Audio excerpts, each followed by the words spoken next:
Halo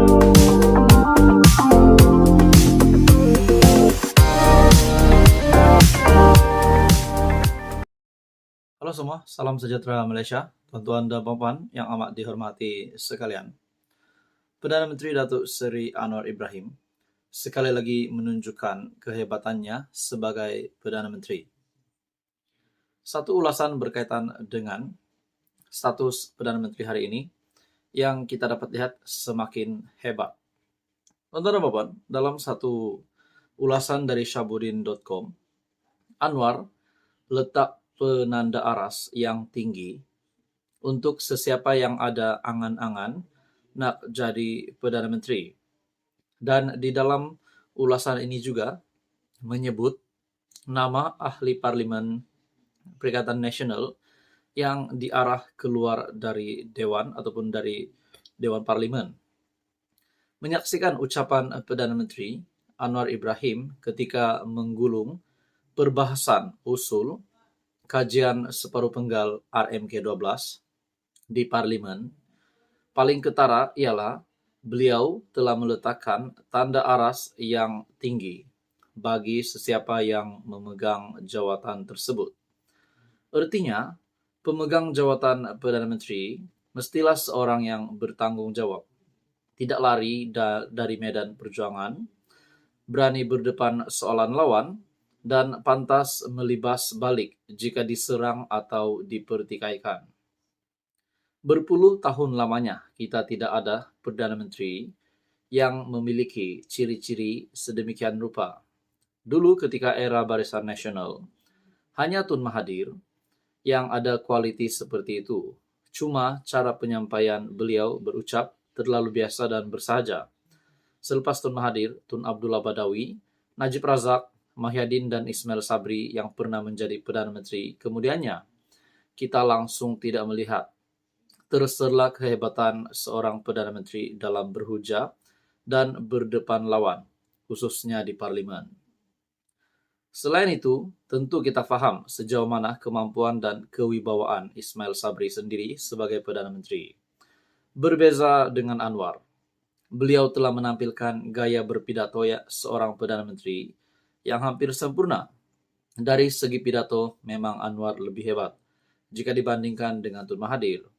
Dalam keseluruhan ucapannya semalam, Anwar jelas tidak lari daripada semua isu semasa dan memberi jawapan yang penuh berfakta terhadap segala persoalan yang timbul dalam negara ketika itu. Termasuk dijelaskannya ialah isu di NEE, Timbalan Perdana Menteri, Ahmad Zahid yang jika ikut logiknya tidak perlu lagi diberi penjelasan lanjut kerana ia adalah kuasa peguam negara. Bahkan jika Anwar mahu memilih jalan selamat, isu di NEE itu lebih baik diserahkan kepada Azalina Othman, menteri yang bertanggung jawab dalam hal undang-undang, untuk menjawabnya. Namun tidak demikian dengan Anwar kerana beliau terbukti seorang yang bertanggung jawab atas kedudukannya sebagai PM, lalu memilih untuk tidak lari daripada memberi penjelasan berkaitan isu tersebut. Agaknya kerana panas telinga dengan jawapan Anwar, lalu membuatkan seorang ahli parlimen blok pembangkang tiba-tiba koyak setelah kena libas, seterusnya terjerit-jerit perkataan tarik balik, persis seorang budak sekolah rendah saja lagaknya menurut Syahbudin.com. Kemudian seluruh blok pembangkang PN turut koyak dengan mereka keluar secara beramai-ramai meninggalkan Dewan Rakyat. Syahbudin.com, kenapa mudah sangat mereka koyak? Patutlah ketika jadi menteri semasa era PN sebelum itu, kerajaan ketika itu ditakrif sebagai gagal secara total. Ketika ada kuasa dan berjawatan menteri, mereka tak berfungsi. Dan entah apa-apa yang dilakukan di kementerian yang diketuai, bila jadi pembangkang, pula terlalu mudah koyak dan seolah-olah hanya memiliki hati selembut tisu. Mudah kata mereka ini tidak layak langsung jadi kerajaan, jadi menteri. Jauh sekali untuk mengidam jawatan Perdana Menteri. Kalau jenis ini jadi kerajaan, bakal kembali macam dululah perangai mereka. Ketika Putrajaya masa itu masih bertaraf senator lagi, jadi menteri. Apa rekod pencapaian dan pernahkah kita dengar suaranya di parlimen? Kenapa setelah tiada kuasa baru nak bersuara dan tunjuk hero? Yang nyata, dengan penampilan Anwar di parlimen, tidak mudah lagi bagi sesiapa berangan-angan untuk jadi Perdana Menteri selepas ini. Sesiapa yang ingin jadi Perdana Menteri mesti ada keberanian, punya rasa tanggung jawab yang jitu, sedia berdepan lawan, dan tidak lari daripada medan perjuangan. Jika tidak mampu menandingi Anwar, sekurang-kurangnya biarlah setara dan tidak lebih bawah daripadanya. Perdana Menteri yang sekadar membaca perutusan khas, menghantar kenyataan media dalam bentuk PDF, tiada keberanian berhujah dan berdepan lawan, lebih-lebih lagi yang penakut dengan gelanggang parlimen, sehingga memilih jalan darurat, sudah tiada tempat lagi untuk masa depan Malaysia, menurut Syahbudin, 20 September 2023. Apa komen Anda? Teruskan bersama di dalam channel ini untuk info yang seterusnya. Mohon bantu channel ini dengan menekan butang like, share, dan juga subscribe. Untuk ada Bapak yang amat dihormati sekalian, seringkali kita mendengar pekerjaan SPRM hari demi hari semakin agresif setelah Datuk Seri Anwar Ibrahim menjadi Perdana Menteri.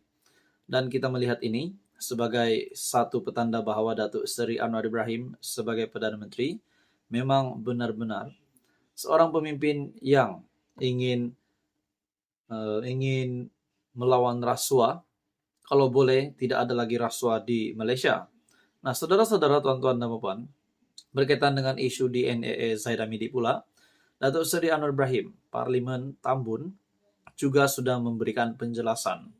Nah, tuan-tuan dan puan, satu artikel bagi saya ini pasti satu lagi tangkapan yang mengejutkan berkaitan dengan salah guna kuasa.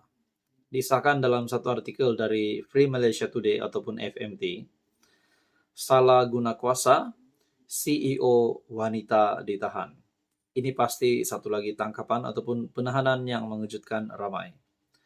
Dia disyaki menyalahgunakan kuasa, berhubung melantik syarikat, melakukan ubah suai dan bekalan perabot, bernilai RM 1,9 juta.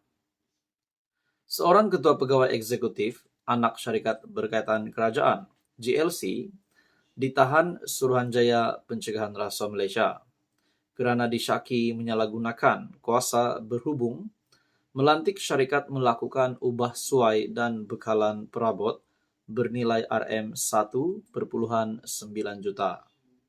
Dia didakwa menggunakan kedudukannya itu untuk melakukan pengubah suaian berkenaan, sedangkan kerja itu tidak dilaksana mengikut spesifikasi.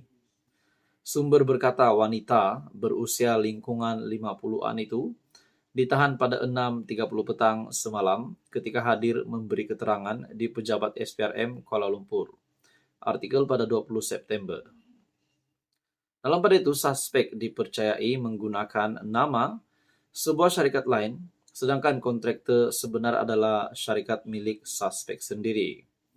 Hasil siasatan dilakukan mendapati suspek tidak membekalkan perabot dan pengubah suaian gudang tidak mengikut spesifikasi ditetapkan dalam kontrak.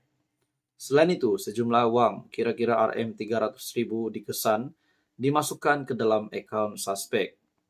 Sementara itu, pengarah SPRM Kuala Lumpur, Muhammad Fauzi Husin, ketika dihubungi, mengesahkan penahanan itu. Memaklumkan kes disiasat mengikut Seksyen 16 dalam kurungan E Akta SPRM 2009. Katanya suspek sudah dilepaskan dengan jaminan RM 50,000 dengan seorang penjamin selepas keterangannya direkodkan. Ini pasti satu lagi penahanan yang mengejutkan dan bagi saya ini pasti satu amaran kepada seluruh rakyat ataupun siapa saja yang mempunyai kuasa, dan jika disalahgunakan kuasa itu sudah pasti seperti artikel ini berkaitan dengan salah guna kuasa, CEO wanita ditahan.